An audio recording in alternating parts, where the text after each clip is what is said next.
Okay, good morning, ladies and gentlemen. I think we'll just press on while we wait for other people to join us. Can everybody hear me all right? Please unmute and say yes if you can. Hello? Yes. Hello, can everybody hear me? Oh, is there something wrong with the audio? Patrick, can you hear me?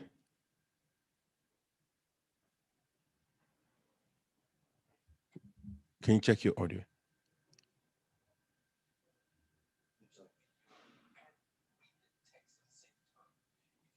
Hello? Can everybody hear me?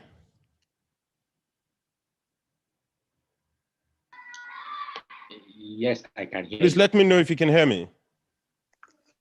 Yes, I can hear you. Yes, we can hear you. Hello? Can anybody hear? Yes, I can hear you.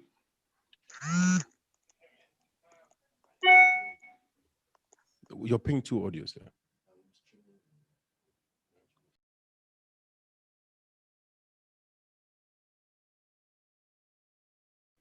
Please, if you can hear me, please unmute your mic and tell me that you can hear me.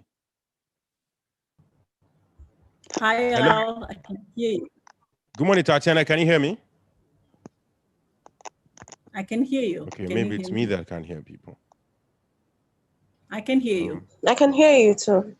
Oh, okay. Thank you very much. I think it's my speakers. Well, thank you very much for joining this. I was going to delay to get some more people to join us, but I think we should press on, and hopefully more people will join us as we go on. So thank you very much, and good morning to you all. This is the second series, the second in the series of free workshops that we have here on Dev TV. And what we are hoping to do is to bring the opportunities that exist within economic development, bring it to your awareness. And our primary objective really is to get as many people as possible participating in economic development. So this is the second in the series. Now, this particular workshop is basically an overview of the opportunities. And in coming months, what we'll do is do the specific, we'll select each of the career opportunities and each of the business opportunities and explore them in greater detail. But this is just to give you an overview of exactly the sort of opportunity that exists within economic development. So thank you very much for joining. What I ought to do at this point is to introduce my co-host to you, so you can see who's on here and the sort of incredible insight that we're going to get on the various opportunities that exist within economic development. So the very first is Patrick Oluyude. Mr. Patrick Oluyude is a specialist trainer, actually business solution specialist. So he has provided services and solution to economic development projects. And he will be sharing his ideas with us and exactly how he got into working with economic development and how it has been for him. He will share it with us a bit later. We then have Tatiana Mata from Mozambique. She's built an amazing business serving economic development projects. She worked in an economic development project and then created a business around the services that she's offering in economic development projects. The other gentleman that's not here at the moment, hopefully he will join us soon, is Dr. Abimbola. He was a medical doctor and he decided to change careers and he came on to do economic development. So he will share his journey and how economic development compares to being a doctor. And last but not least is Mr. Kevin Conroy. Mr. Kevin Conroy hopefully will join us a bit later as well.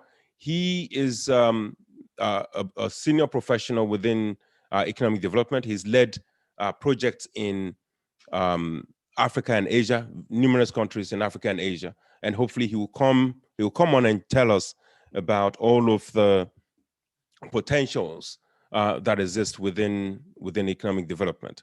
So, so those are the co-hosts. Those are the guests that I have that will share things with you, and I hope that you get some inspiration from all of the stuff that I'll be sharing with you as we press on.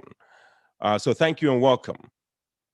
So the first point is to really discuss what economic development is. Before I go on to that, what I want to try and do is to do all of the presentation rapidly. And if you have any question, please let me know. You can give me just raise your hand and I'll or you can just unmute your mic and ask a question.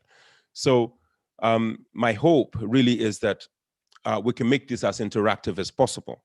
So please ask any question at any time as we go on with the presentation. So the idea is I make a presentation and then I'll call on my guest, and hopefully they will share their experiences with us and answer any questions that you may have. So that's the plan. Now, does anybody have any question at this point before I press on?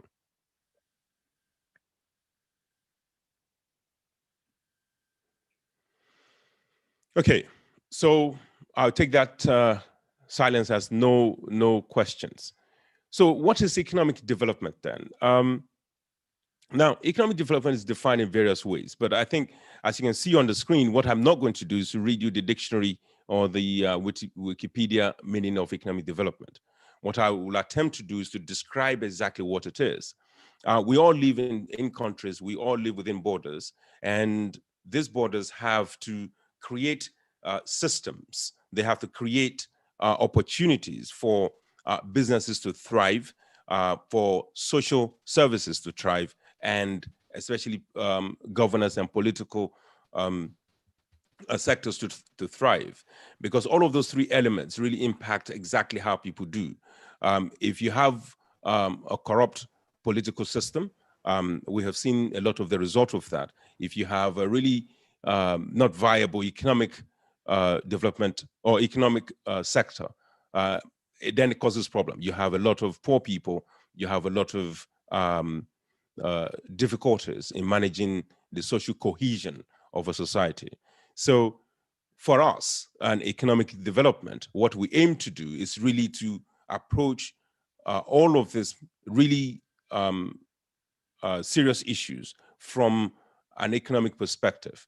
We take a specific sector within the country and begin to see how we can help alleviate some of the consequences of the failures that happens within the country. So this is essentially what economic development is. As I said, I'm going to go through this rapidly. So if you need further clarification on what economic development is, we can have that discussion in the question and answer sessions. So that's essentially what economic development is. But what is more important, at least for this workshop, is to talk about how economic development sector works. By economic development, some people refer to this as NGO, non-governmental organizations. But the sector itself, the way it works is that you have donor governments. Donor government get in agreement with beneficiary governments. So take, for example, United Kingdom wants to help people in Nigeria, say. And what happens is that the UK government creates a budget and creates a particular project targeting a particular area or sector or group of people within Nigeria. But they have to enter into some sort of agreement with Nigeria that, okay, they want to do this project, and hopefully they will they will agree on how this project will be done, and the Nigerian government will give them the permission to come and do this project in Nigeria. Upon that, what happens is that the development agency in the United Kingdom will then contract a private company to come to Nigeria to implement this project that has been designed. And these companies are called implementing companies. And generally what happens is that they are effectively acting as agents for the development organizations of these various countries. In the example, you'll have a company like Adam Smith International or Palladium. This company would effectively get contracts from the donor country agency, and they would then implement this in whichever country they have been mandated to do so. So, and now this company will then come into the country and set up a project. And this is where the opportunity begins to pop up for career opportunities and business opportunities begins to pop up for people like us. So what happens is they will come into the country, create this project. They will need offices, they will need cars, they will need staff, they will do all sorts of different stuff within these projects. And that's where the opportunity begins to arise for us. And what then happens is that the people that have been employed, there's about three main groups. You have the technical experts, you have the support staff, and then you have basically short-term staffs. So generally what happens is that these people are pulled together in a project to implement the project that has been designed by the donor. And basically that then presents to people like us great opportunities. And we then go out and begin to engage the people in the sector or the people in the country and focus on exactly what it is that we're supposed to be doing within that country. So that's essentially what happens. That's essentially what happens in economic development. I'm sure Tatiana or Patrick or Kevin can add to this a bit later. But that's the overview. I'm sure people, I've gone through that fairly quickly. I'm sure people may have questions here. Does anybody have any question? Please unmute your mic and ask.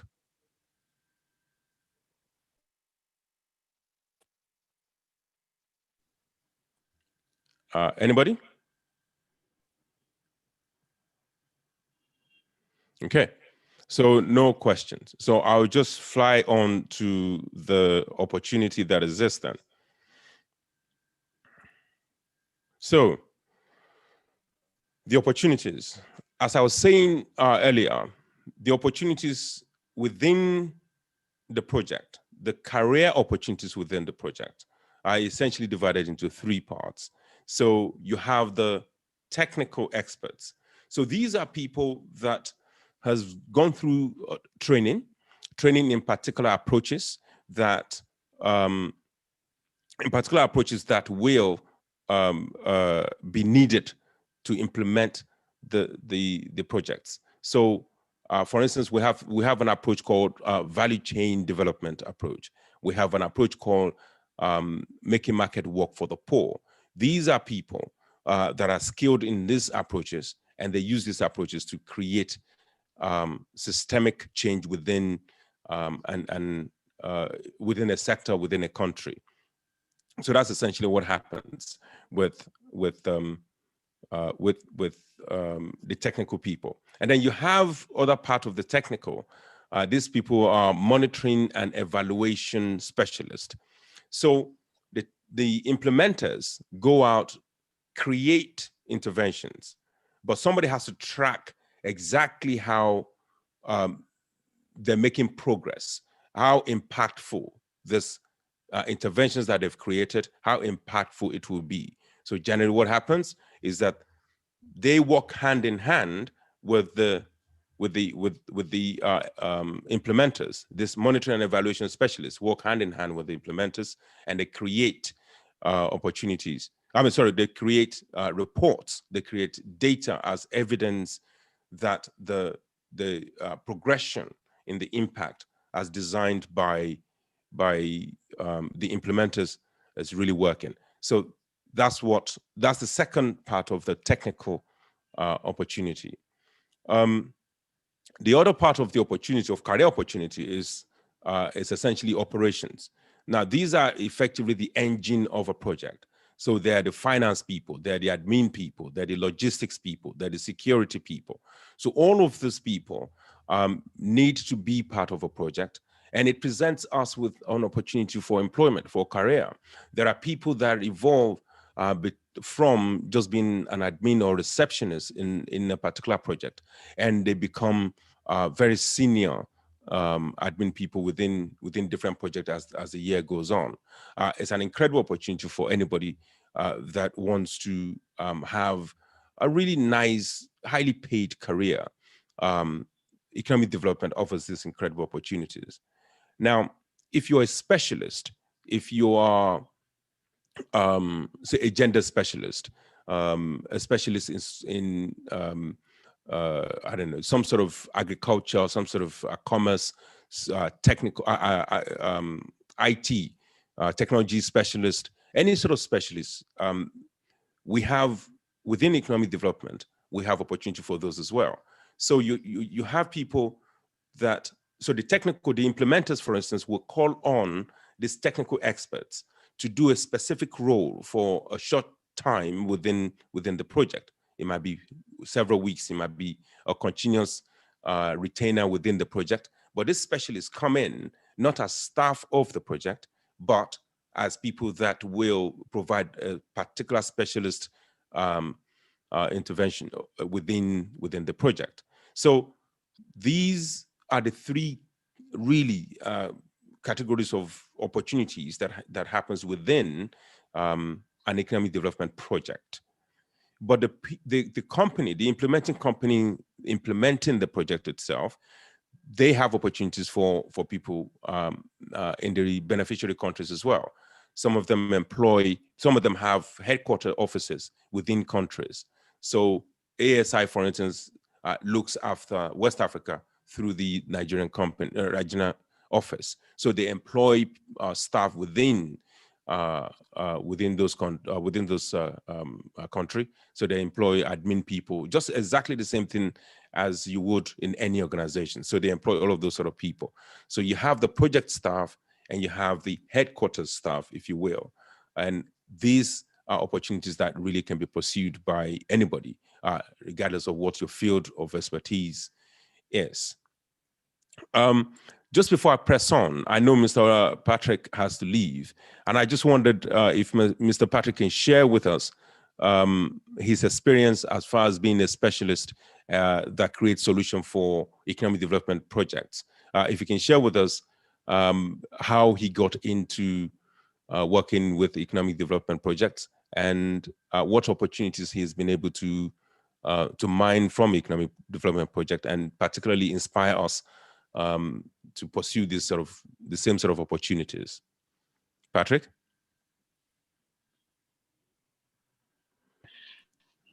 Hello. Hi, Patrick. Hello, Habib. How are you? I need to hear. Patrick, we can't hear you. Can you hear me now? Patrick? Hello? Hello? Yeah, hello?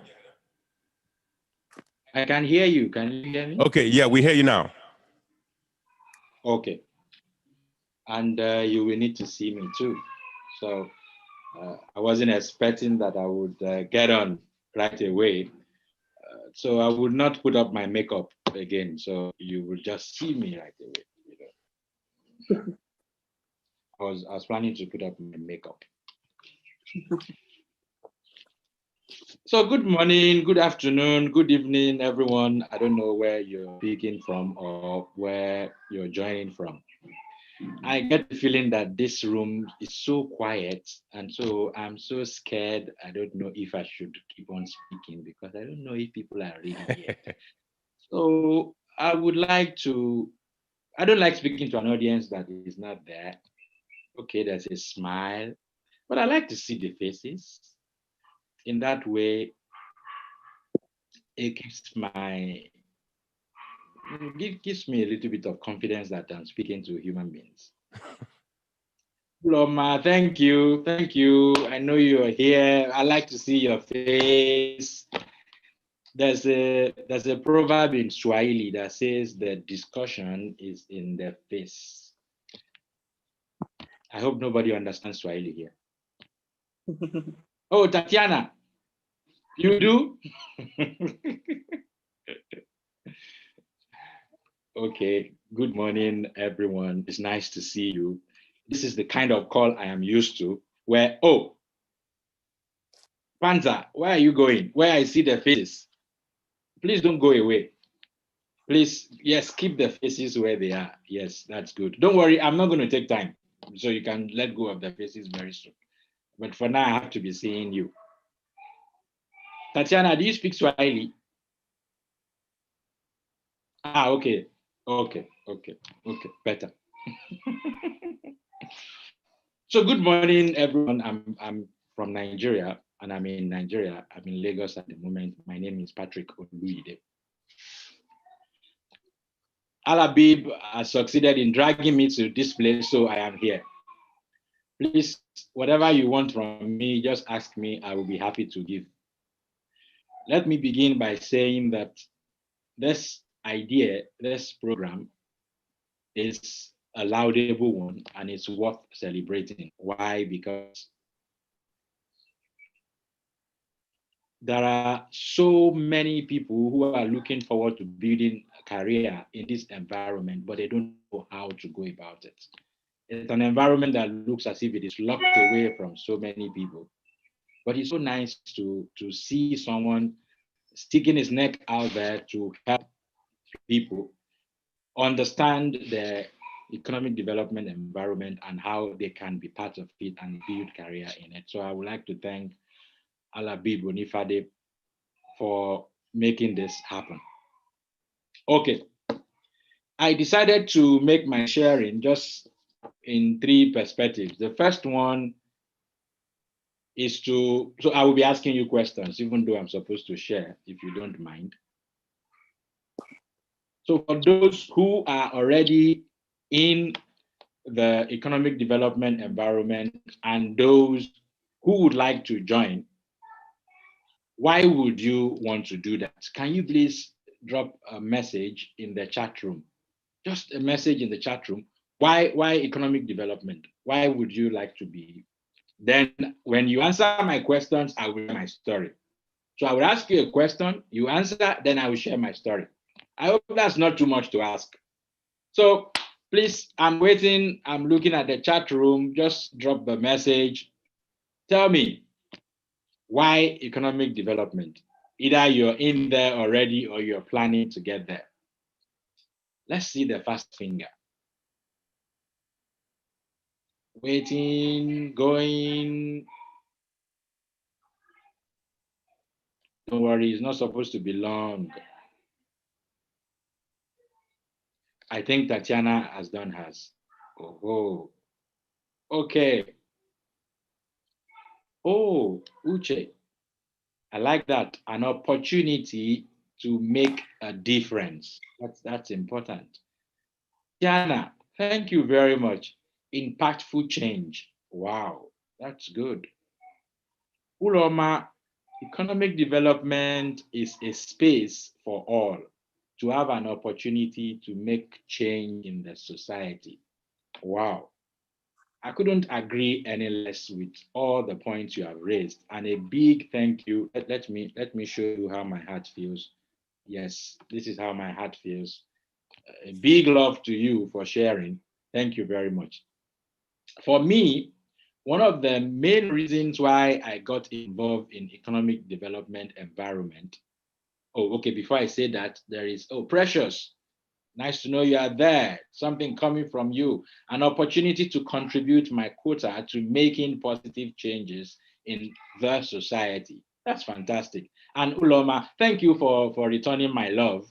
I think I like talking to people like you who don't allow love go wasted. You returned my love. Thank you very much. Okay, so my own reason for getting involved in the economic development environment is to make real impact. I relish the moments when I see the change in people's life. So I'm going to give you an example. There's a DFID project that I got involved in. and it was about training. So it's for the meat and leather sector. I guess that was where I actually met Al-Habib in the first place. And this project was a few years ago. It was in training those who are in the meat and leather sector. You know, those small Aba, Kano entrepreneurs that make shoes or use leather to do something, but usually make shoes, make sandals, and so on. So we had to go around the country talking to these people and training them. Initially, it was just supposed to be a training, but it didn't take time for me to see that this was not just a trade, it was an opportunity to transform life. One of the things that I noticed was that some of these guys have actually been doing that business for about 30 years. And you could actually say that they are on the same spot. You know, when you sit on a bicycle and you are backpedaling just on the same spot. So there is activity, but there was no accomplishment. Why? Because their businesses were not structured, it was not organized. They didn't even, simple business registration, they didn't have. So we were able to put structure, help them put structure into their businesses and see how, because we monitored them for a few times after then, see how the businesses began to grow and bloom. For me, that is real impact, because when you touch the life of a trader in Aba market, someone who makes shoe in Aba market, you affected families. You've affected the future of children. I think that's what the economic development environment is all about. I'm sure you've got your own stories to share too, but that's one of my stories. Now, this is the second question. What kind of solution have you provided, or are you looking forward to provide in the economic development environment? I give you the next 1 minute. Please put it in the chat room, because I'm about to tell you my own story too. What kind of solution are you looking forward to providing, or that you have provided in the economic development sector? I'm waiting for the fastest finger. Okay, this time around, I would also like to listen. If you want to talk about it, please go ahead and just unmute and share. You can unmute right away and share. Just a minute to share. Anybody? What kind of solution are you providing, or you're looking forward to providing in the economic development environment? Okay, thank you, Tatiana. I always know I can count on you. Results measurement, enterprise development, business linkage. Wow, fantastic. Results measurement, enterprise development, and business linkage. Tatiana, I know you are going to speak later, but you may just decide to give maybe an insight into this, just a little insight. I know it's about my story, but it becomes more beautiful when I'm also hearing from you. You want to give an insight? But if you don't want to, there's no problem. Thank you very much for sharing. But it looks like you are the only one. So I'm going to give you an example of the kind of solutions that I provide for my organization provides for the economic development environment. I would say creative solutions. Creative solutions. So we don't just want to solve problems. We want to solve problems creatively. One of the challenges that we were presented by one of our clients in the past was Kano was a very big, it's still a very big city with quite a lot of small businesses. And one of the major difficult challenges that those who could help them, consultants and so on, have is the language barrier. So we came up with a solution to pick up those indigents who understand quite a good, I mean, at a good level of English. We proceeded, so we developed a training. So we called it a training of consultants. We developed a training for them, and then we ran them through the training. We ran them through a training to equip them to be able to not just help businesses, but also monitor businesses. We didn't just only do the training, we actually followed them to the market to see their prospective clients, because it was part of the project. It was a complete project, and that was the case of it. Give them advice, how do you do consulting, and so on. It was so interesting in a week or thereabout to see how people who knew nothing about consulting were almost becoming consultants, and they were helping businesses, and we kept touch with them. For me, that's I found to be creative, very, very creative. Okay, this is my last question. What do you find as a gain, maybe for a business or for you as an individual, apart from the first question that you have answered that, oh, yes, we are making impact, that touches the soul. But the human being also has more than the soul. What other gains do you get from working in the economic development environment? Yes, tell me, or that you are looking forward to getting. Please, you can unmute and share, or you can just drop the message in the chat room. I'm sure everybody can answer to this. Please don't leave Tatiana alone to this. Everybody has to respond to me now. Panza, yes, I'm waiting. Precious. Uloma. Oh, Adeyinka just came in. Idris, you haven't said anything. And I know you're not a quiet person. Uche, how about you?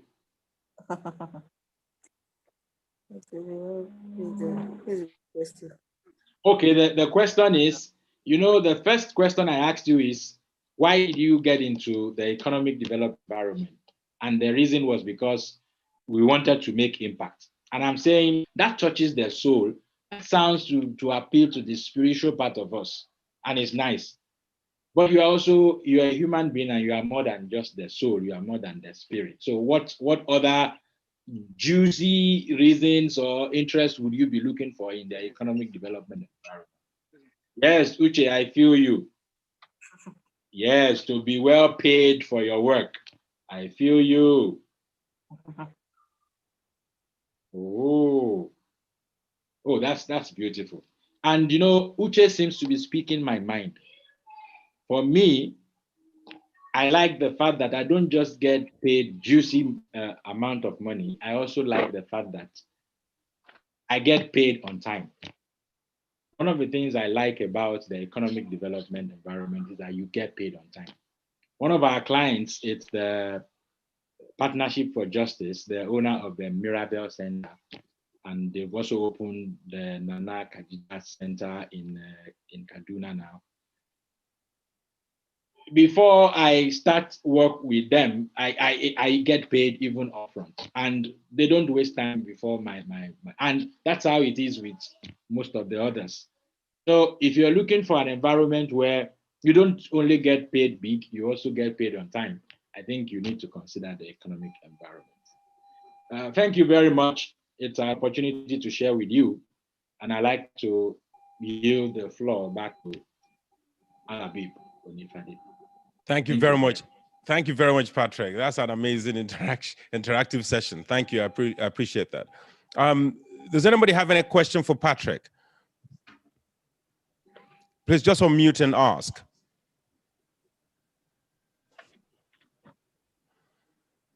Okay, I'll take that as a no. look, thank you very much, Patrick. I think the important thing I got from all of that really is that when you're thinking about a career in a particular sector, especially an economic development sector, oh, is that a question? Please, if there's a question, May I? in the chat, how do you get into the sector? Okay, so we're coming to that. We're coming to that later on in the presentation. So what I wanted to do first is to show you what the opportunities are, and we can then begin to talk about how you can get into it. But as far as the specialist is concerned, Patrick explained exactly how all of this happened. So Patrick has a consultancy firm that trains consultants. So what we did back then is basically invite him to share his expertise on how to train people and how to deliver impactful business management training to the people in the leather sector. So, and he did such a job, and there are many consultants that effectively is left behind with all the trainings that we did that time. So an entry as far as the sort of specialist skills would be that you present yourself to projects that are available within your environment as a specialist, and they may require your services. One of the things that we're doing at DevTV is we're compiling a list of projects across Africa in the sector that they work in, and hopefully you can begin to see which one of those projects really marry with your skills and your expertise, and you can approach them. One of the key problems, or it isn't a problem really, it's just most people, most specialists, most businesses are not aware that there are projects out there that do work in the sector that they work in. So they don't even approach these people for potential revenue source. So what we're hoping to do at DevTV is to show you that, look, this opportunity exists, and you should not wait for the projects to come and talk to you as a specialist or as a staff. You should go and approach them and show them your skills, your specialism, your specialist area, and hopefully they'll be able to get you on board. So that's essentially how this happened between Patrick and the project he spoke about. Now, is there any other question? Anybody else with any other question? Did I answer that question? Are you happy with the answer? If you're not, please ask more.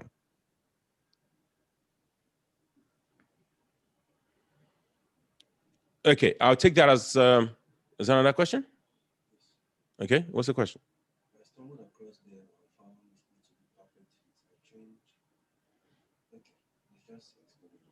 Okay, Patrick explaining answers. Okay, so thank you very much for the questions, and thank you, Patrick, for that interactive contribution. I really appreciate that. Now, we spoke earlier about, so the people we're targeting for this free workshop are people that are currently unemployed, or people that are employed but seeking to change career, or businesses that really are not aware of the opportunities for revenue increases with economic development projects. Now, we have somebody online, as I described to you in the introduction, Dr. Adeyinka Abimbola, a medical doctor that basically changed career to become a very senior economic development practitioner. He's worked in numerous projects and he's done amazing things within the economic development project. So he is about to share with us exactly what he went through in terms of changing his career. At what is it that, what sort of things that came into consideration when he was thinking of the career to change into, and why economic development sector, and how did he get into that? So hopefully people will get an idea of how they can push this forward. Dr. Yinka, are you there?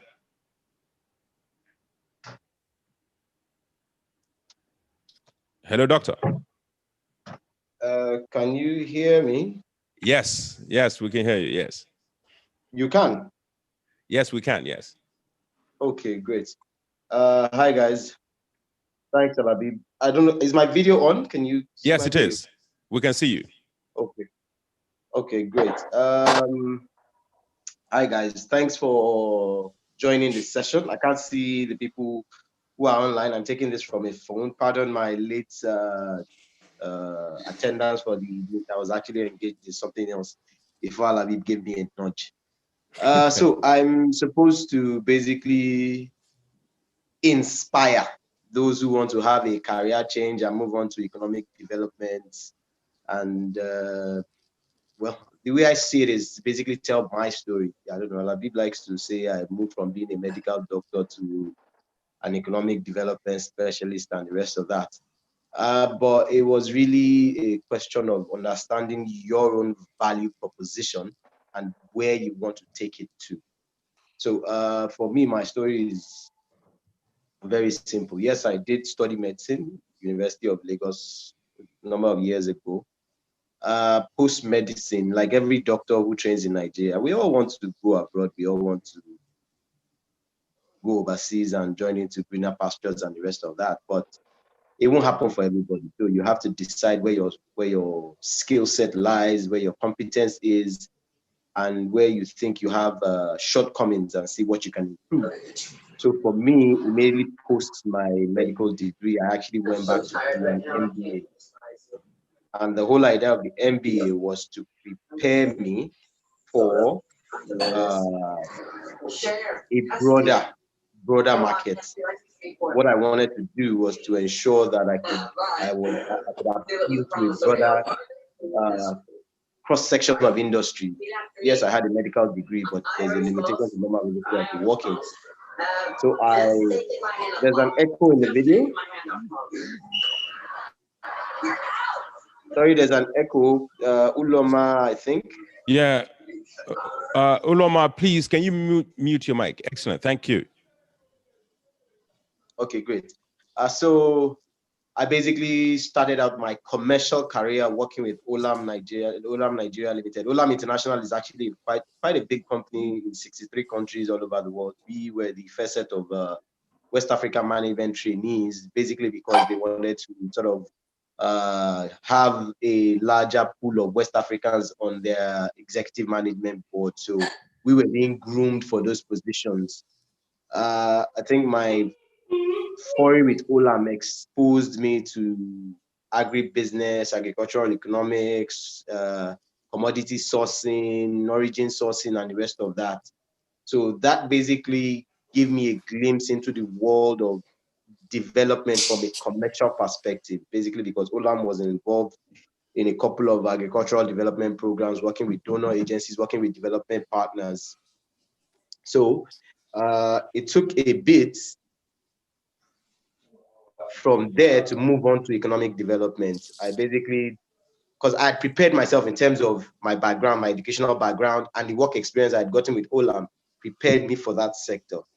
So the reason why I'm going into this history is basically, again, the brief I was given is I'm basically to talk about career changes into international development.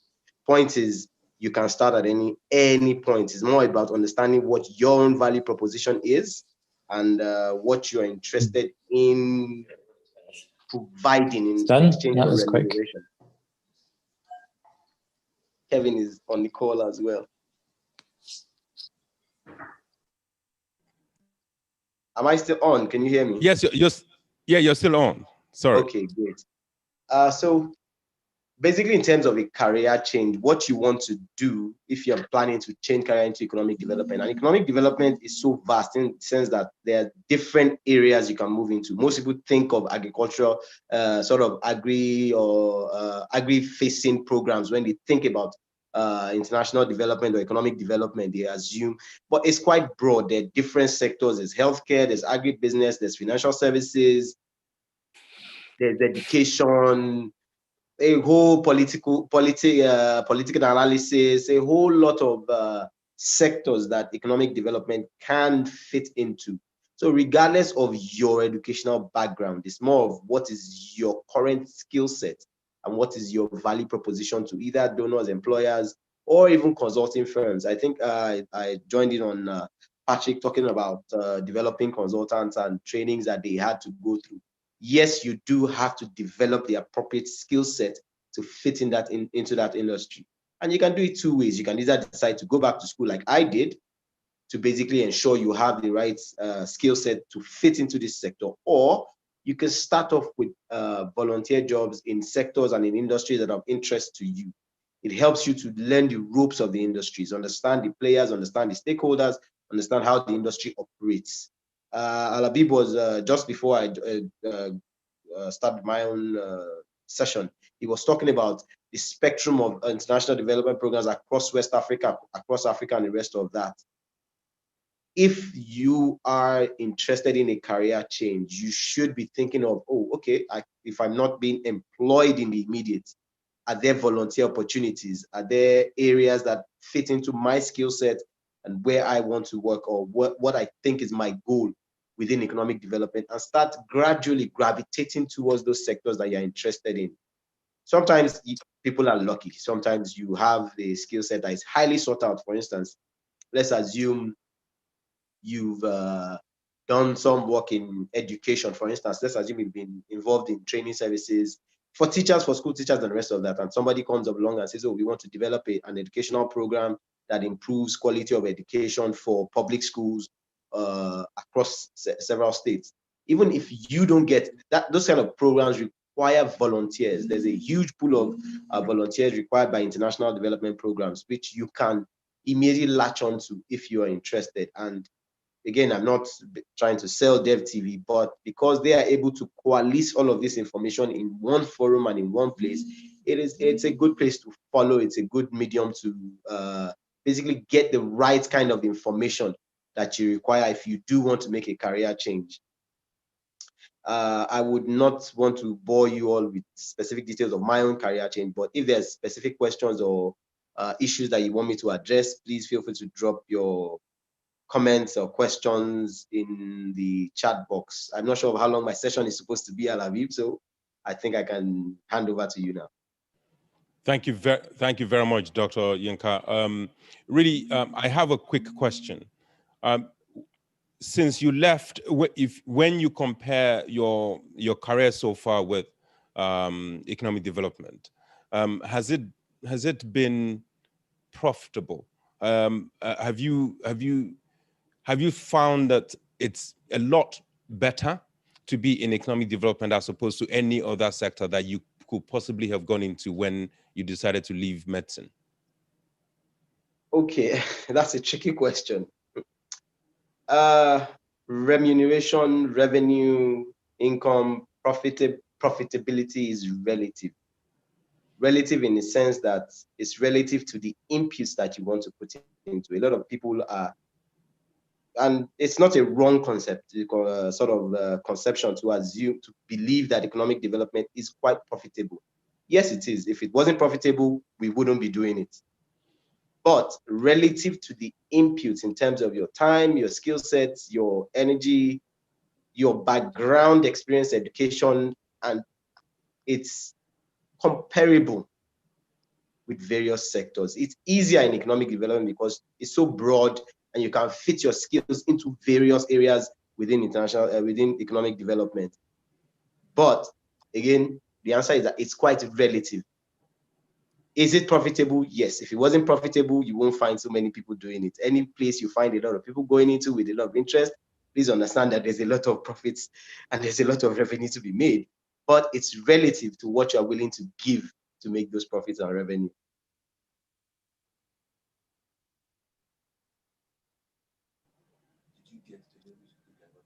Oh, Tatiana just asked a question about the training. Did you, aside from your MBA that you did straight after your you decide to change career, what additional training did you do? Yes, I was one of the fortunate ones because I got into economic development on the premise of my job experience, not necessarily my academic training. It was more of my job experience that made me a sort of a match. But I have gone for numerous other trainings while within economic development. One of the things which I've done is making markets work for the poor trainings, which was specific to a particular arm of economic development, and a lot more in-program trainings to support my skill set. Now, economic development is very broad. So it's not a function of, oh, I have to do a particular kind of training to get into it. job experience these days, and I think employers who may be here or may can bear me witness. Employers are not necessarily looking at your academic or training qualifications, but what you are bringing to the table in terms of your experience, in terms of stakeholders you can manage, in terms of what you can convince them that you are able to deliver as your value proposition. So please don't be limited. Don't limit yourself and say, oh, I have to go and do this particular kind of training before I can get into this sort of roles. They're on the job trainings, they're volunteer, like I keep repeating, volunteer positions that will train you to fit into a particular niche market that you want to get into. So please don't box yourself and assume I have to go for a particular kind of training before I'm eligible. Or yes, it is good to have trainings that prepare your skill set, that make you more very competent to do what you need to do, but please don't box yourself.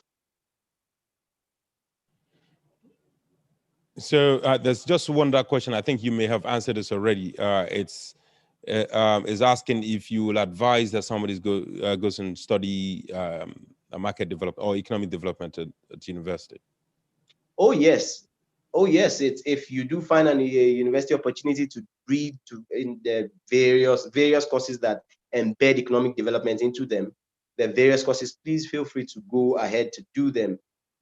Again, one would say you should compare those who seek knowledge and those who don't seek the knowledge. Knowledge is never wasted. It's about channeling the knowledge you have in the direction where it is required.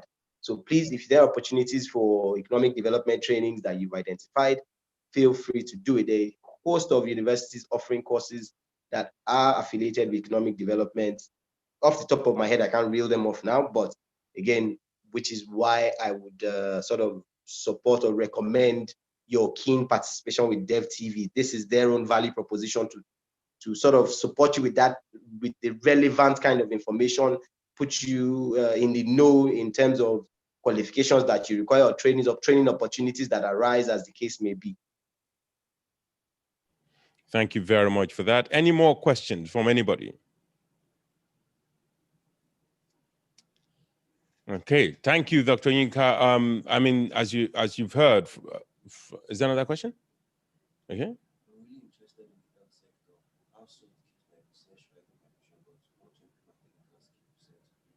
Really interested in the health sector. What advice would you give, Dr. Yinka? Health sector. Again, health sector is very broad. Health economics, healthcare management, clinical management, it's extremely broad. All affiliated with international development opportunities, extremely broad.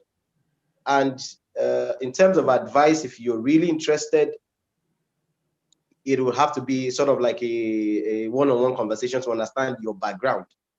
Because healthcare is specific, but there are various subsectors of healthcare. There's administrative functions within the healthcare sector. There's educational functions within the healthcare sector. It's not about just, oh, I have a medical degree, or I have to have an MPH, or I have to have, no, it's a lot broader than that these days. No, thank you, Dr. Yinks. I think that's an important point to really highlight. It doesn't matter really where you're starting from. What matters is that you start. So as he was saying earlier, you can either begin to get an understanding of how the sector operates and the type of things that may interest you by volunteering.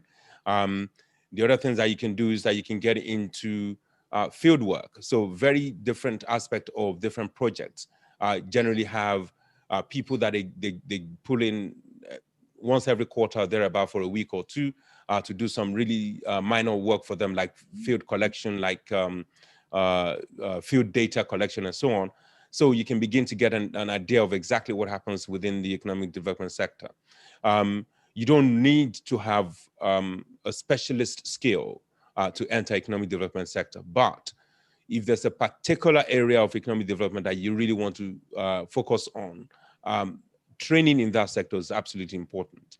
It's be good for you to have an idea of exactly what it is. So when you do begin to approach potential employers or potential projects that you want to do business with, it's important for you to have an understanding of exactly how the project work and exactly what it is that they do and how you can take advantage of some of the opportunities that exist within within the projects. So, I mean, this is one of the reasons we did, as he mentioned, this is one of the reasons we set up DevTV to bring experts like the doctor to come and explain how all of these things work. But beyond that, what we've done is really mine his experience and other people's experience, these senior experts, to create courses within DevTV, and that's why we have DevTV Academy. But our academic courses are specifically for market systems development professionals. We'll talk about that a bit later, what market system is and how it applies to economic development. But what I would like to move on to, if there's no more question, what I would like to move on to is Kevin Conroy. I mentioned to you earlier that Kevin Conroy has led projects in Africa and Asia. He's also a businessman. So he has a sort of like a 360 understanding of how businesses can relate with different projects and what opportunity he has been able to give different businesses. At the same time, he'll be able to tell you as a team leader what sort of people he needs to have in his project, or he's had in a project in the past. What sort of criteria he's looked for in recruiting technical people, operations people, and specialist people. Welcome, Kevin. Thank you very much, Al Habib. How are you? I'm very well, very well. Fantastic. Apologies to the viewers beforehand. I'm actually on a construction site, so you may hear some noise in the background, but that's the nature of what we do, both in development and the private sector. Thanks for having me as well, and good to see Doctor. I've not seen him in quite a few months, so Happy New Year to him, and hope to see him again soon. As you mentioned, I'll start off with how I came into development and how it works with the private sector, and then I'll come around to what I look for in teams that I build. I work mostly at the nexus between research, development, and investment and trade. And they often may look like very different things, but in practicality, this is where I find my niche and where I like to work. Specifically on trade and investment, I often find myself working in the policy side, looking at regulations that promote private sector development, looking at institutions and how they function, processes to improve opportunities for businesses to grow. And then on the other side, I may work with specific businesses on looking at their business plans, how they invest, what opportunities they look into trade, either from US and EU into Nigeria or export out to from West Africa or Greater Africa into the wider markets as well. So that's quite broad in what I do. And then I first got into development really from a research angle, where I have a master's degree in research methods and quantitative survey analysis. And using those skills and going into the development sphere, I was tasked with doing research on access to markets, research on people's level of access to governance, to institutions, to finance. And through that research, it's very useful in development to know what kind of where your beneficiaries are, what their income levels are, what opportunities are there, and how their businesses are functioning. So I used to take that research method and apply it in the development sphere. And more so I was working on the opportunities for investment into Africa, into Nigeria, into Tanzania, and into Liberia. So as you can see, development isn't all about healthcare and social needs and social gains. It's often very much around how do we improve the economy, and looking at both the agricultural, semi-finished good and finished good sectors as well. And through that experience, I think there's so much to do out there. There's so much opportunities in places like Nigeria, Liberia, Ghana, that is very attractive for international businesses to come and do trade. But often there's challenges and there's risks to that. So one role we often play in development is how do we mitigate risks? And often the programs I work in are looking towards how do we mitigate risks and how do we help businesses come into these economies and then to develop. And when they do that, that provides jobs, that provides income, that provides employment opportunities, and also has greater effects on linking up supply side sectors with the demand side in the global economy. So that's a really high level view of where I've been and what I've done. If you wanted any more specifics, examples, I could dive in if anyone wants to go into that. But often in my role through the technical side of working on the private sector and regulations, more and more so I need to build teams around me. And over the last 5 to 6 years, I've been operating as a team leader in these programs. And Dr. Yinka was talking about, luck or the ability to find a role and find a job. But I would say that often luck is opportunity meets preparedness. In my own case, that was the opportunity to be in Nigeria at the right time to find a development job, but also the preparation of having done a number of courses on development, such as market systems development, such as governance development, that yes, there was an opportunity there, but I also had to have the skills and the qualifications and the experience to take up those roles as well. So that's pretty much what happens now when I'm looking to recruit people. I'm looking for, it will depend on this particular sector we're working in. So for example, if it was in competition policy and investment, I'd be looking for people who have experience in bringing in investment expertise into a development setting. If I'm looking for someone who wants to work in, say, a particular sector, such as leather or cocoa or any other type of agricultural product, I'd be looking for someone who has experience in those sectors. But I'm not looking for someone who's coming from a purely private sector or government view of things. I'm looking for someone who's going to come in with a development view of how do we grow these sectors? Can we analyze these sectors from a development perspective? What are the market opportunities along these sectors?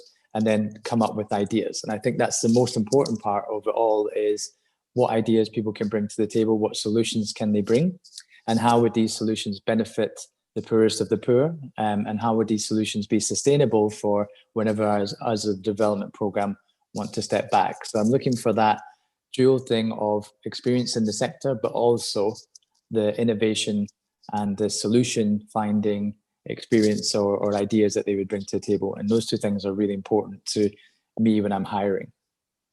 So I hope that gives you a really quick overview, but I'm happy to dive in anywhere deeper that you may have questions on, or maybe the listeners would as well. So thank you very much, Kevin. Just one quick question. So one of the things that occupies people's mind is that they want to know how specifically can they tap into these opportunities. You spoke about getting prepared for the opportunity within a project, for instance. What does that mean exactly? Does that mean that I have to have decided which area of economic development I want to go into, and then basically outline where I can learn about these places, and then take a course? Or would you rather do it sort of like an experience-led type approach, where I just get into any of the projects or any of the sector, and then begin to pursue knowledge by experience in those areas? For my personal experience, it was more to do with having, a foundation of analysis and research that you can gain through doing courses. So my quantitative research course, my market systems course, my development courses gave me quite a strong foundation to work in any sector. And often I do jump around between sectors, whether it's, as I mentioned before, it could be leather, could be power sector, could be the cocoa sector, having done work in all of these, also in the manufacturing sector. And I was able to apply these research and innovation and problem solving skills across almost any sector, because I had a strong foundation from doing a development course and a market systems course. So I would say that is your first step. Of course, you might find as you do this that there's some things that interest you more. So you might find that agriculture is more interest to you. You might find that the financial services is more interesting to you. And the more experience you gain in those sectors, the better. If you want to continue to work in them. But I would say that, in all honesty, the best for me was to ground myself in some really good training and some really good courses. And out of doing those courses, I made networks and contacts that really allowed me then to find a role. And after doing 2 or 3, I found that my niche was tending towards private sector development and investment promotion. Does that answer your question? Thank you, Kevin. Does anybody have any question, any specific question for Kevin so he can help us understand more? Maybe while people are thinking about it, to give more context, I've worked as both a risk advisor for investments initially for a company called the Risk Advisory Group, and we would advise private sector companies on investing into South Asia. I then worked as in a project in Afghanistan overseeing gathering information on how people's access to things like water, healthcare, and markets was affecting their ability to find jobs and opportunities. And then from there, I moved into working in tax reform, land reform. Then after that, I worked on competition bill, finance bills, investment promotion bills. From there in the power sector, then into the cocoa sector, now into the brewing sector. So there really is an opportunity to work in quite a broad range of areas and find out what is your niche, what do you enjoy, from having a good set of grounded skills and networks.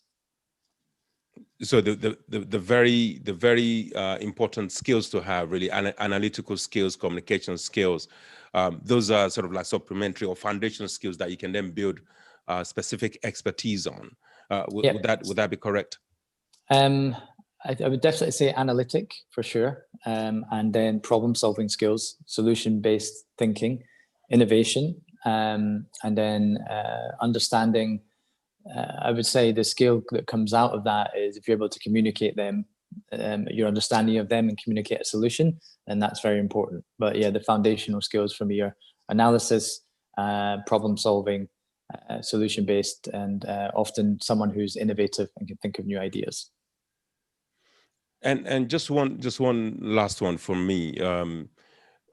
The question is always that we get these assumptions that there are weaknesses in capacity in Africa, and I just wondered if you can speak to that in terms of the type of specific skills that are lacking, and potentially how people can begin to correct or perhaps improve on those weaknesses. At least if somebody's coming into economic development, for instance, what are the things that you would recommend that people begin to, what are the skills or knowledge that you think people should acquire so they can begin to build those expertise, so when they do get into an economic development project, they are able to perform well? So it's a bit of a double-edged sword, because we often say, oh, well, the skills aren't here, so then let's hire them from overseas or recruit them from the private sector, which is both, I think, it can help your program out, it can help your current objective out, but doesn't actually build the capacity within the networks and community that we're working in. So I'm always looking for new talent and new people to join my teams, and not recruiting from overseas, but sometimes you'll have no option. I would definitely say hard work is there regardless of your skill level. If I see someone who's willing to put in the effort, that makes a big difference. I've often hired someone who is very inexperienced, but showed that they were willing to work hard and learn on the job, or build on their foundation of learning into experience, more so than hiring someone who may feel that their big long CV justifies them to being on a job. I'd rather have work hard ethic and innovation over anything else. But in terms of particular skills and capacities, I think I'm looking for people who can not do armchair analysis, but can actually write this down in a document. Often look at a market or a law, or interview people and translate that discussion and what they're seeing into a written proposal that is, that is easily consumable, that is simple language, but provides a solution. And that's definitely that ability to communicate both in written and verbally is important. Also the ability to work in difficult situations, where often when you're in the heart of development, doing either market research or value chain research, or just implementing, you will know from some of the journeys that we went on, you go to areas where there's completely no power. It's not a case of, okay, we only have light 2 hours a day and we turn on the gen. It's you're going to places that may have zero power, zero running water, and you might have to be there for a few days, and you might have to go travel very often to get there. So that's something I look for, people who are not afraid to go out and get into, particularly in agriculture, get into the farms, get into the value chain and understand what's going on there as well. And then I often find that people who think about solutions in a sustainable way are far more valuable to me, and having that capacity, that development side of thinking, it's not common in development. Often you'll find your partners, whether they're government or private sector, or even people in your own team, will say, well, the solution is to buy this person a truck so they can transport more goods because they're not able to do the transport. But that is not a solution in the long run. That's just a plaster over a more systemic area. So I want people who can think about solutions that are sustainable, go beyond that first level thinking of providing immediate needs to actually thinking about what is the system and what is the value chain that's operating. And that level of analysis is a skill that is in shortage in the market. And if you're able to provide that, then you're going to find that a lot of opportunities will open up for you. And you only have to go onto some websites. I know that you're also offering this, Al, but if you go onto DevLearn or the United Nations website or some other implementing firms, Palladium, whoever else, you will see lots and lots of job vacancies. There are lots of vacancies in this market, but they're very hard to find the right people to fit those job types. So there are opportunities out there, but showing that you can think systemically, sustainably, showing that you can work hard, and showing a commitment to working in tough situations and being independent when you do so will get you very far in this sector. Thank you very much, Kevin. Thank you. I really appreciate that. I just want to bring in Tatiana here, because she has built a business that essentially served or still serving development projects and donors. And I just wonder if you can give us a perspective from I mean, we'll talk about your own business and how you built it later on. I just wondered what Kevin was just talking about in terms of the skill sets and how potentially people can get into development, and how you, what are the things that you look for when you recruit people for your own business to serve development projects and donors? Hi, Alabib. Thank you for the opportunity to also share. I hope you're all hearing me. Is it okay? Yeah. Thank you, and welcome also to everybody that is listening in. Definitely very interesting experiences being shared, and Kevin is right. Also, when I look out to recruit, I'm not always looking for the experience, because somebody that also has a lot of experience is also somebody that's already formatted, got a formatted thinking.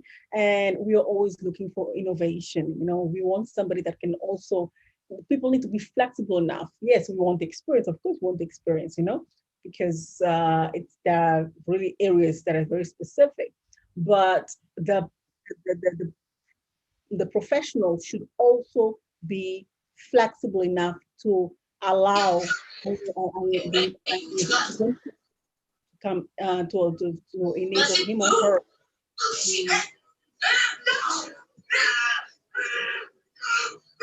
Sorry, Uloma, can you please mute your mic? Thank you.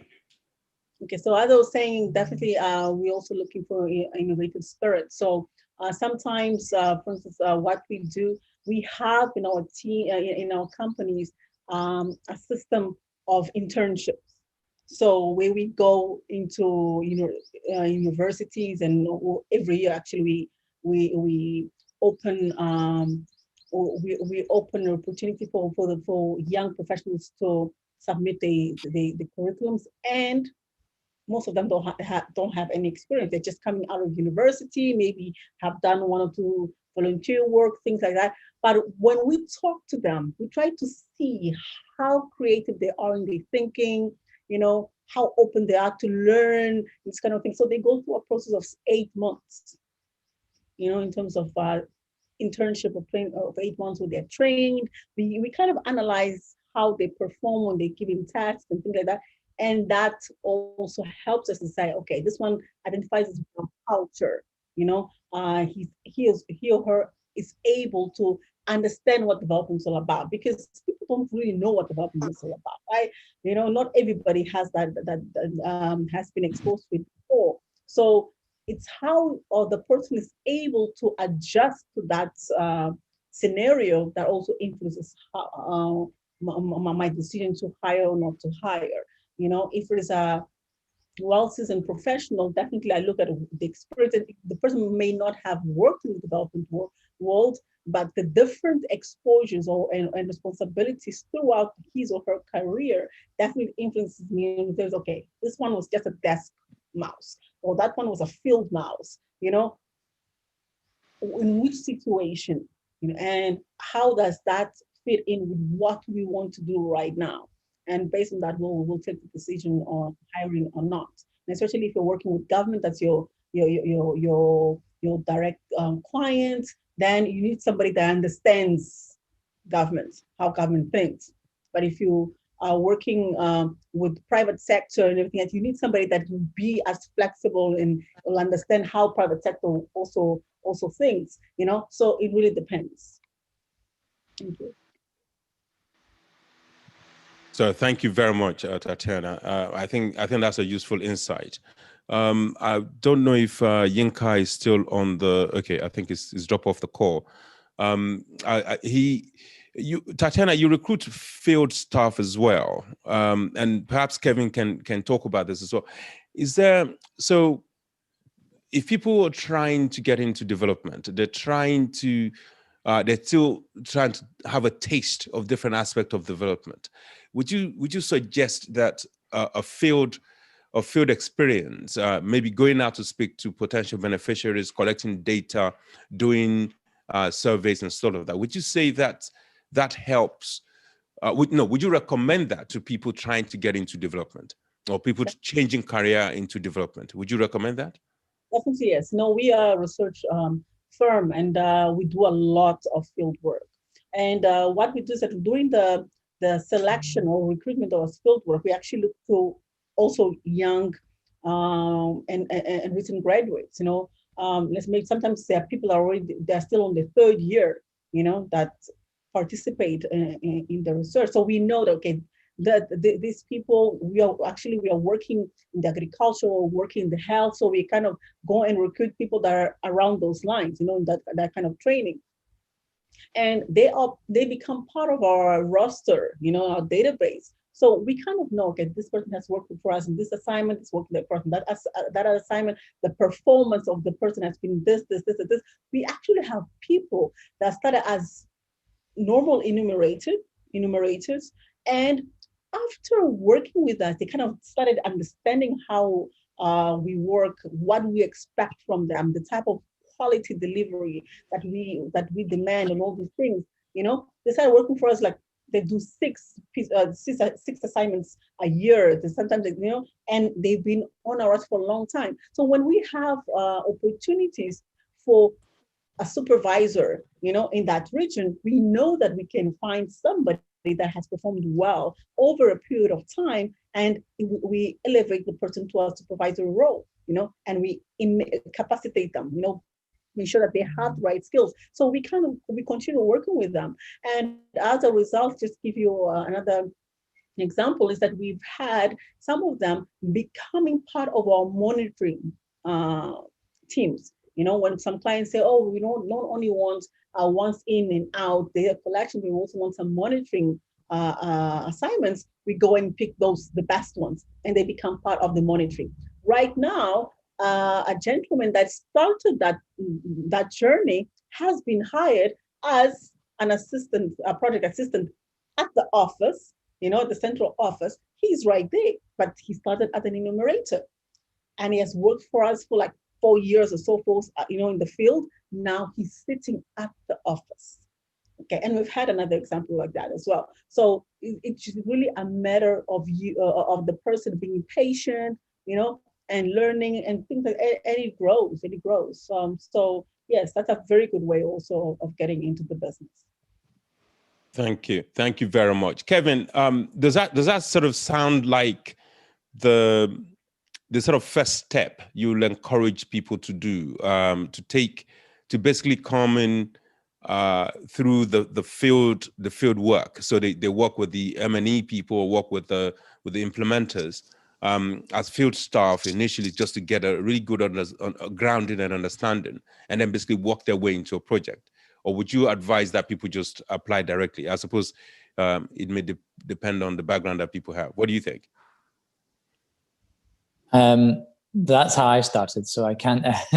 So I can vouch for that. I did do a lot of desk-based research before, helping out teams with doing basically everything from library to internet to newspaper research on the desk, and I did that for probably a year to 9 months, 9 months to a year, and then I eventually went into the field to administer surveys, and then went from there to designing surveys, to then doing the analysis and managing the teams, and then from there managing the countrywide teams. So there's a route that I went through, and I think that route could be shortened by the research firms who are doing research on the ground. You don't necessarily have to do the desk-based, but it's also a field where you very quickly find who's trustworthy and who's not, and the trustworthiness is very much easier to track with modern systems. So, and this is not to make light, but often when we're administering surveys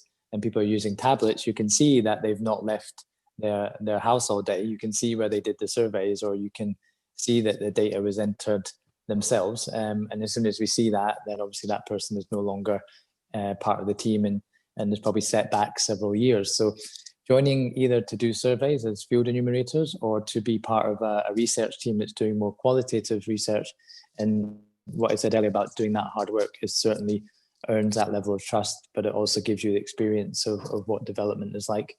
And it doesn't stop. I was out in the field several times in August, September, October this year, and we were one of the first people to go back to the field during COVID, because we believed our job was important, and we could believe we could put the right SOPs or operating procedures in place to protect ourselves. But it was certainly you have to have and continue to have that field work, no matter what level of seniority you are on the team.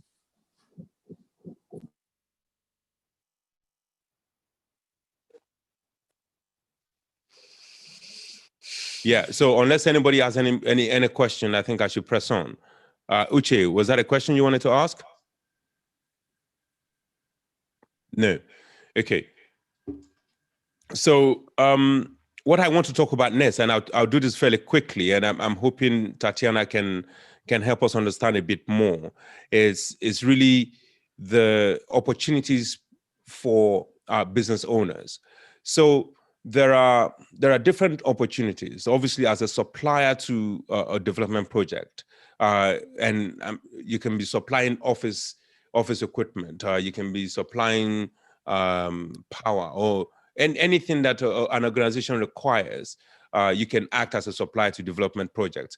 One of the things that's very difficult for development projects that I've been part of is actually to get quotations. They will always have to go out and talk to people and to look for quotations. But if you're a business person trying to grow your business, and you supply businesses, these projects really provide fantastic, profitable opportunity for you to engage with. But you have to market them as opposed to wait for them to come to you. So as a supplier, there's certainly opportunities within those projects. And then there's service providers. So these are people, just like Patrick we spoke to earlier. These are specialist people that provide specific services to the projects. So it might be expertise in training, it might be expertise in information technology, it might be expertise in agriculture, it might be a specific area in agriculture that you have expertise on, that you can provide these sort of services to a particular project, to get them to understand whatever it is that they are planning to do and how to do it better. So if you're a business that's set up as a consultancy, or you are a business that's set up that provides, you help project, for instance, to do monitoring and evaluation, you help projects to do surveys, to design projects, to do all sorts of different things.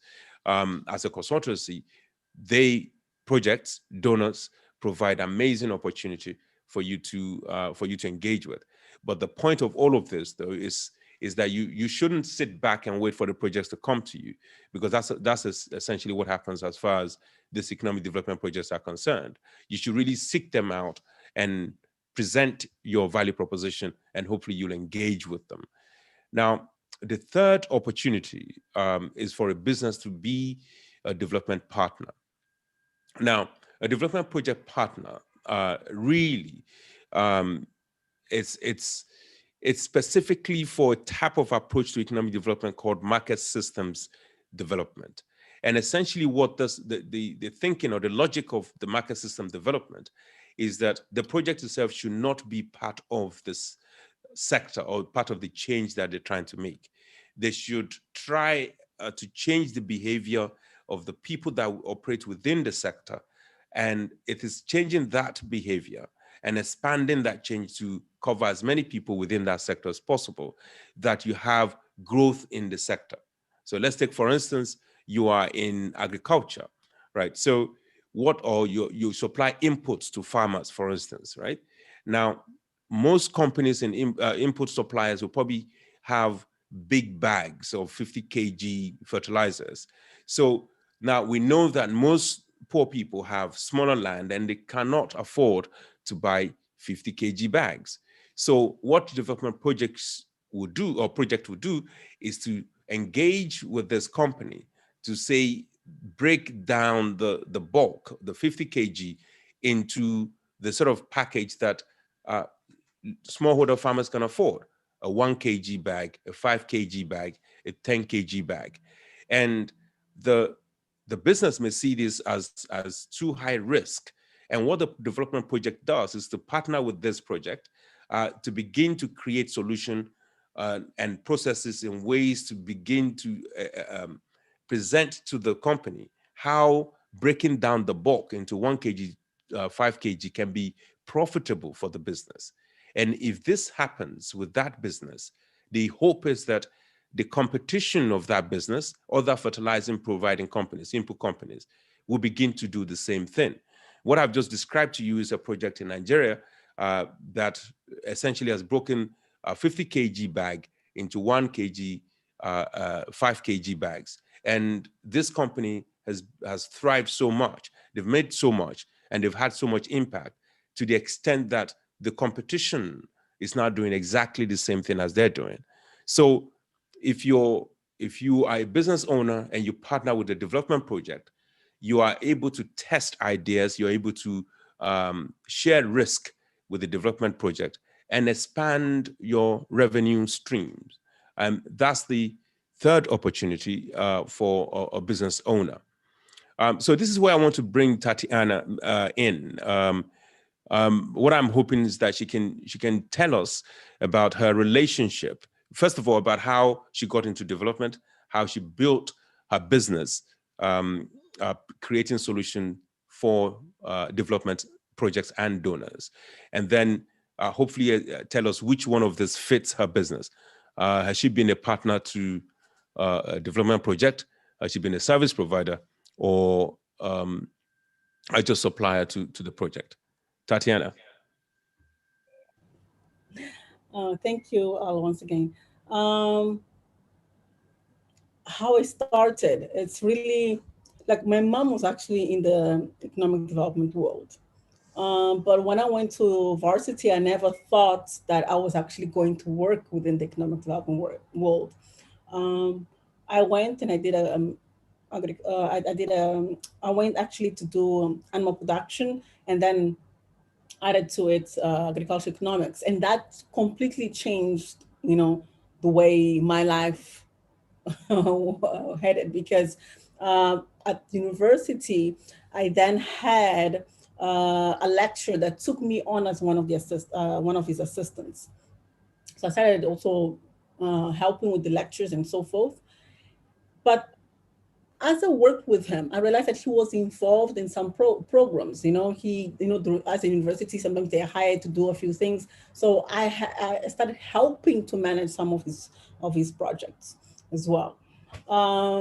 And as doing agricultural economics, I personally think that it is a course that is so rich, because it shows you so many things, so many angles. While somebody goes in that's just accounting, you do accounting, you learn accounting as part of that. People go and do statistics. We do statistics as well. People go and do economics, we do economics as part of it, micro and micro, it's part of it, so finance, we do all that. So we actually got, for instance, I benefit because I got out of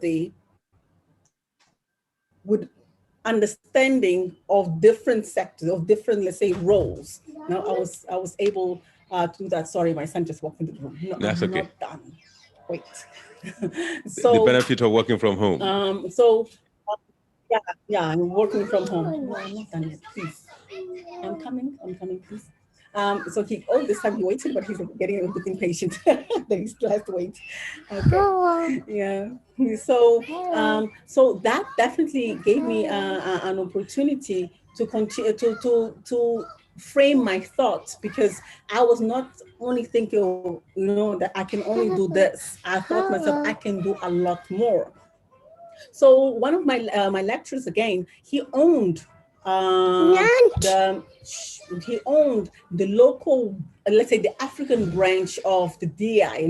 DI, the large consulting firm. Actually, he was one of the partners in South Africa, because I studied in South Africa. So he invited me to go work for him. When I finished everything else, I had actually gone to work for CSR at the time, which was a research firm, and a research institution, public institution in South Africa. But then he invited me to go work for him, and that was actually great, because I was then exposed to the consulting business, And but the great things, I was actually doing things that I had been trained at the university, looking at value chains, looking, rural finance and those kind of things. So I started applying what I had learned, but the in-house training was great, specializing in M4P and all those things. That gave me a great insight into the economic development. Working on things like research, quantitative and quantitative research, applying that, to the core, working at trade, regional trade, because I started helping to manage regional trade programs. So that helped me. Then when I left and then came back to Mozambique and so forth, when I decided, okay, fine, I'm done with this project, because I came to do a project, and they invited me. They actually invited me to go back. And I thought to myself, why am I going back? Because they're like, no, we want to do some work there in Mozambique. I'm like, no, hire me to do the work for you here in Mozambique. I'm not gonna go back and then you're gonna send me and bill on me. No, you hire me to do the work for you in Mozambique. And that's how my business started. I created let's say, a copy of their business in Mozambique. And they hired me. Then, of course, they knew the quality of my work. So then started referring me to other people. And the word of mouth led to this 14-year-old business. Today, we're turning 14 this year, but the business grew. It started from me, and today I have about 22, 23 staff, in Mozambique, and also an office in Johannesburg, working throughout the Africa, looking to business in Africa. So it's all about how you are able to apply your skills and how able you also to absorb all this. Just give me a second. I need to. This gentleman is the noise of the child affecting you? Can you hear me? Is it good? No, it's You're fine. fine? It's fine. Okay, It's fine. great. We can hear you well. Yeah, can hear perfectly clear. Yeah, okay, thank you. So really, it's really how you are able to take it, and throughout, in terms of relationships with the clients, it's about delivering a great quality of work, an excellent quality of work where the client is happy, you actually surpass expectations, you are flexible enough, you have teams that are serious, teams that understand that they need to actually deliver on time, they're able to deliver quality, and above all, they are knowledgeable. It's all about knowledge. You have to know your value for money, that you propose, and also the value proposition. The client must be willing to pay something that he thinks to himself, why am I going to hire somebody to come from the US or come from the UK or whatever when I have a local firm? And that's how we establish ourselves. We actually, because we started saying, okay, just go ask Filomena. Filomena vai estar, tá bem? Filomena vai estar. Ela diz, Filomena, por favor, dá sorvete. Mãe deu, tá bem? Mãe prometeu. Pergunta a Filomena, Filomena vai dar. Working mom. Fecha a porta, amor. Yes, the good work. So, it's part of my job. So it's all about, it's really, and really what I saw is that we actually established ourselves at a point where the clients, which our clients, I must say, are the donors. I'm not really looking for the projects. I'm looking for the donor itself. They commission the work to the projects, and then the projects actually, and then they call us to come and manage or to come and do baseline services or whatever, help supporting the projects. That's how we actually establish ourselves. Oh my God, just give me 1 second. The child now is crying. Sorry. No, that's okay. I have to do an instruction here, but go ahead. No, that's okay. No, thank you very much, Tatiana. If you have any question for Tatiana, we can discuss that a bit later. I think what we'll probably do is to press on. So you've seen the opportunities in forming a career, and you've seen the opportunity that a business offers, and how people have used access, and how, first of all, how they've gotten into economic development, whether it's Kevin that went through the field, and Tatiana that essentially created a business out of an employment that she had before. And then you have the doctor, Dr. Yinka, that changed the career by taking on an MBA and then working for a commercial firm that has expanded his opportunity or expanded his options, so he can get into economic. And then he chose economic development because it's, as far as he's concerned, it's a lot more profitable than the company that he was working for.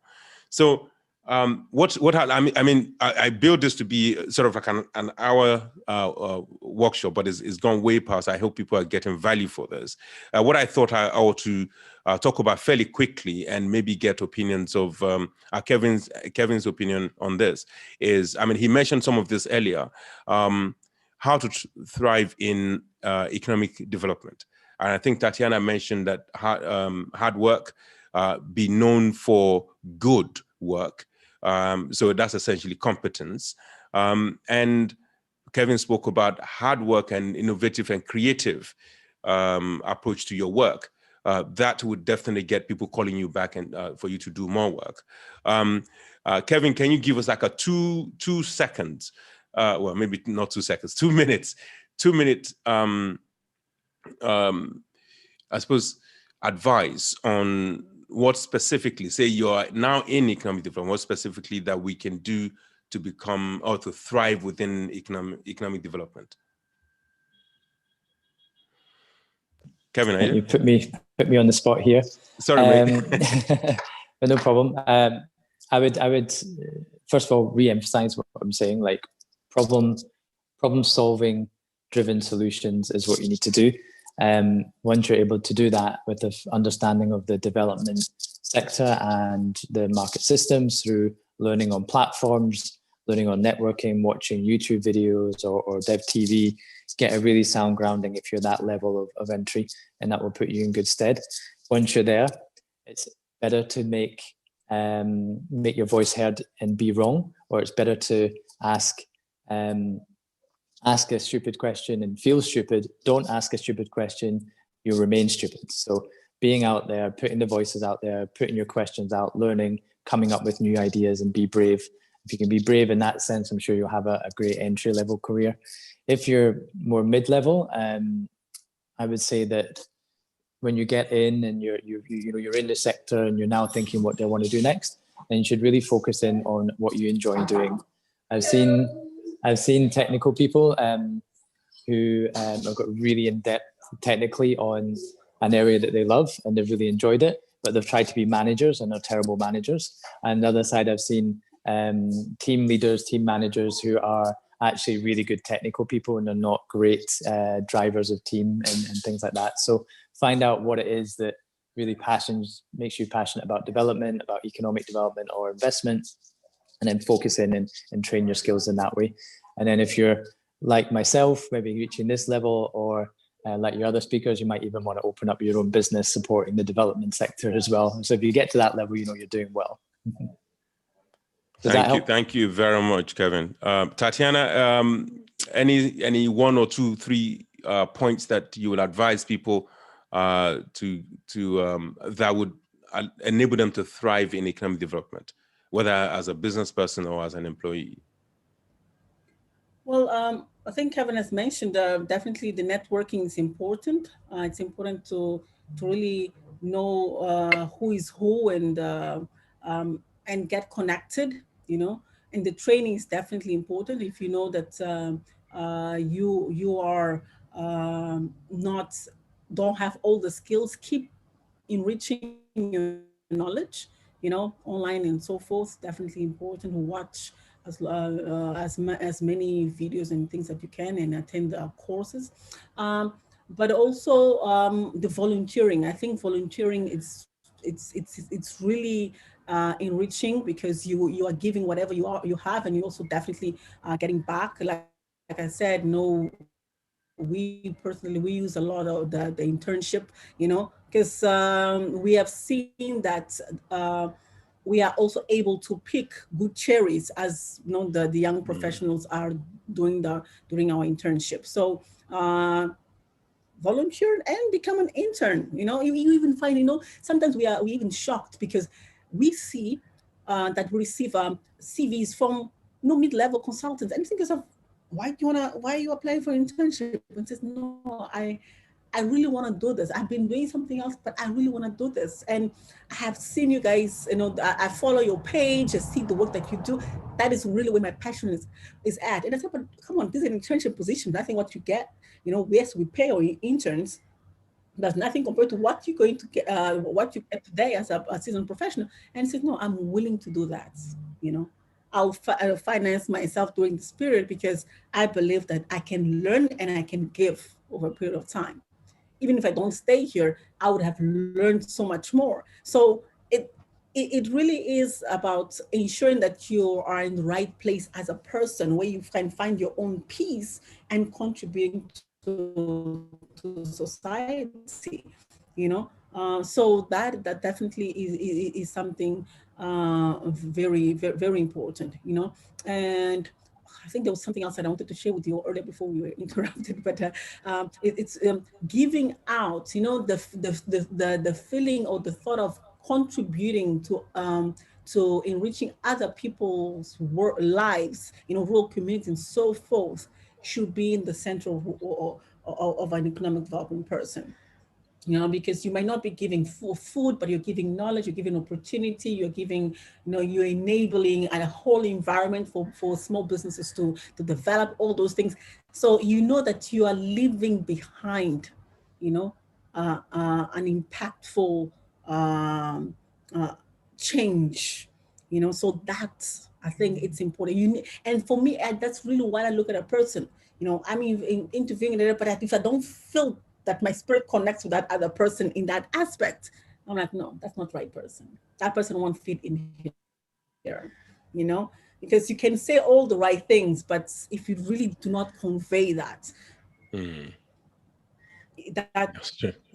so it's an important point as well. It's not all about the money. It's also about the soft things that one can get or can give. Thank you. Okay, read out. Sorry, apparently Kevin added some point. Before I go, I think. Sorry, I think you had asked also at the beginning of my talk whether we had been only suppliers or also part of projects. Like because we do a lot of market research, like in that case, we provide services to clients in terms of M&E, value chain, all the market systems work as well. We do a lot of that to our clients, but we've also been part of program implementation, as well. So we have been on both sides, And just for background, in terms for the people that are on the line, as a result of this of the main business, which is Elim Serviços, as the research firm, we see different opportunities in the field. We recommend to our clients, but then sometimes, the programs they have their own objectives. They're like, oh no, but we only have 2 years, we only have 3 years, and we don't have enough time. Oh, will this really work? Blah blah blah. So what we have decided, we've actually created two other firms that actually focus on implementing some of the opportunities that we see on the ground that the clients may not take up as part of our recommendations. We go in and we implement.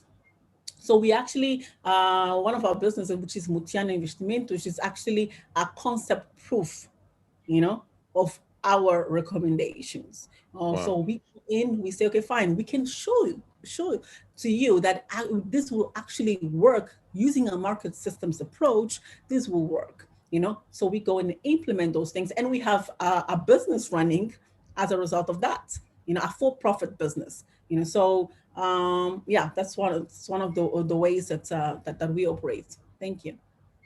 Fantastic. I mean, that's just I love that. So you're consciously looking at opportunities within the work that you do itself. So, and that has created other businesses for you. That's amazing. That's really, really nice. Now, what do you do next if you're a new entrant into economic development, or you want to change your career into economic development? As you see on your screen, what I'm suggesting is that you should spend a lot of time on Dev TV, where we interview experts and we interview business people, and some of the people that you've heard today, to share their knowledge and their experience and their path to success with you. So you can effectively learn from them in terms of what they've done and their mistakes, and avoid them, so you can build a really viable career and viable business in economic development. Dev TV Academy has a portfolio of courses that we've put together to really focus on market systems development. If you are interested in this area of work, I would recommend that you register for the February intake of this of the market system courses, a 3 weeks course, and you do on-demand lectures, and we do weekly tutorials on those lectures, and you get a certificate of accomplishment at the end of the course. And the whole idea is to prepare you for engagement with a development project, whether as a business or as an employee or as a field staff. So I would like to now thank all of my co-hosts. Tatiana, Mata, thank you very much for your time. Kevin, thank you very much. I really appreciate it. Patrick and Dr. Yinka, they've dropped off. I thank all of you that have spared the time to stay on this call. If you have any questions at all, please, you can reply to the emails that I've sent around, or you can, this webinar or this workshop is streamed live to LinkedIn, YouTube, and Facebook on our Dev TV pages on those social media. So you can leave comments on them, or you can contact me directly. on our website if you have any specific question or you want some sort of advice as far as your own career is concerned. So if unless there's any question at this point, I'd like to say thank you very much. We've definitely gone over the hour that I had planned this for. So please, if you have any question, please let me know now, or otherwise I'll just close the conversation. Okay, so I take it that nobody has any additional comment or question. So thank you very much. It's been fantastic. I've thoroughly enjoyed myself. I thoroughly have learned a lot. See you next month, where we begin to drill down on specific careers in economic development. So next month, we'll be talking specifically about implementers, the different types of career for implementers. And then in March, we'll be talking about monitoring and evaluation specialist, the specific opportunities that exist within that. And then later months, we'll announce the areas that we'll be drilling down on to give you a lot more detail. So thank you very much for being part of this. It's been fantastic. I hope you've enjoyed yourself, and I hope you've learned something from it. See you next time. Thank you.